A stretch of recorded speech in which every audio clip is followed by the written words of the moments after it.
Video kenyataan pelanggaran HAM TKI di industri penangkapan ikan di Cina. MBC, salah satu stasiun televisi di Korea Selatan, berhasil mendapat informasi ini karena kapal yang dimaksud berlayar mampir di Busan, Korea Selatan. Dan TKI yang bekerja di industri penangkapan ikan di Cina ini meminta bantuan orang Korea di sana.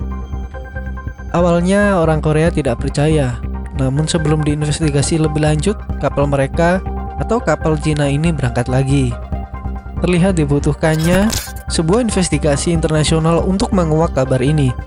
Di dalam video yang dilampirkan terlihat ada suatu kotak yang dibungkus, yang katanya yang berada di dalam kotak tersebut adalah WNI atau warga negara Indonesia yang bernama Ari yang telah meninggal ketika berada di tengah laut. Dari video nampak beberapa orang melakukan semacam berdoa bersama atau upacara kematian untuk melepas jenazah ke dalam laut yang tidak diketahui kedalamannya.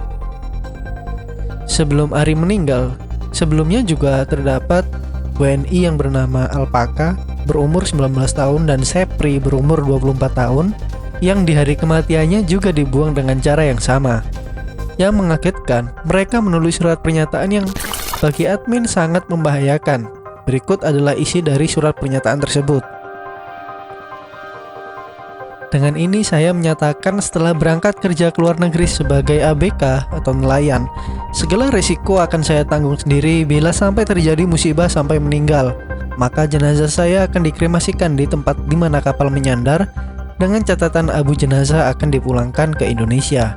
Untuk itu akan diasuransikan terlebih dahulu sebelum berangkat kerja ke luar negeri dengan uang pertanggungan sebesar 10.000 US dollar akan diserahkan kepada ahli waris saya.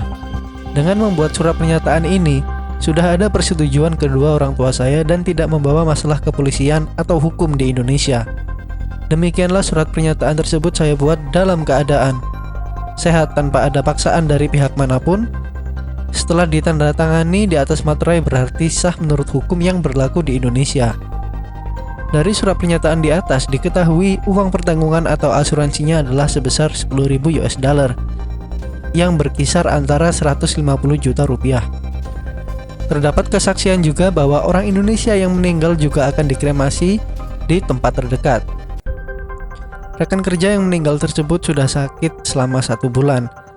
Awalnya kram, kemudian kaki membengkak, menjalar ke seluruh tubuh, kemudian sesak, dan akhirnya meninggal.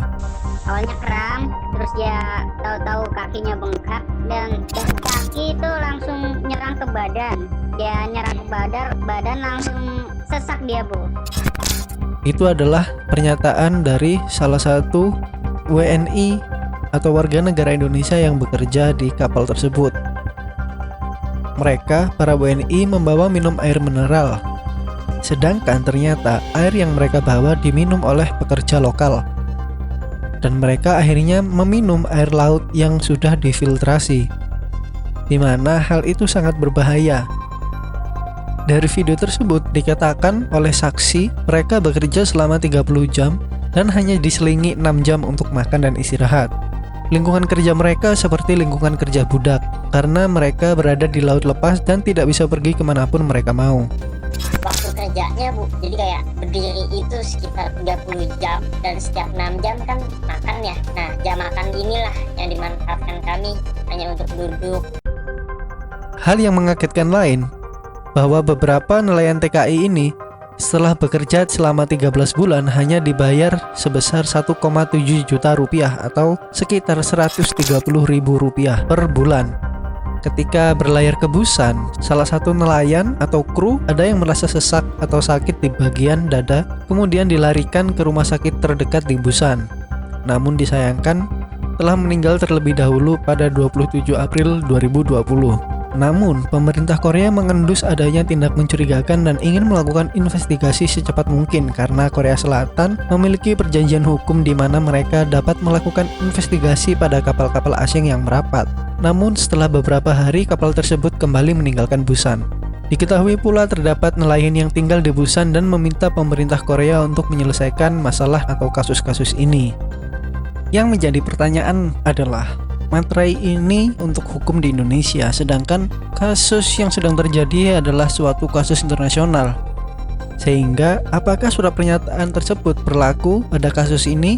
Jika tidak, maka ini bisa diangkat sebagai salah satu upaya tindak kriminal dalam membudak kerjakan atau memperbudak warga negara Indonesia.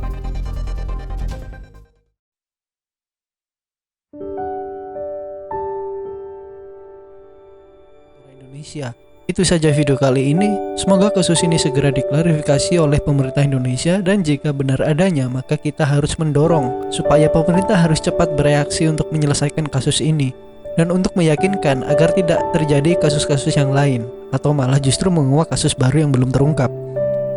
Sampai bertemu di video selanjutnya.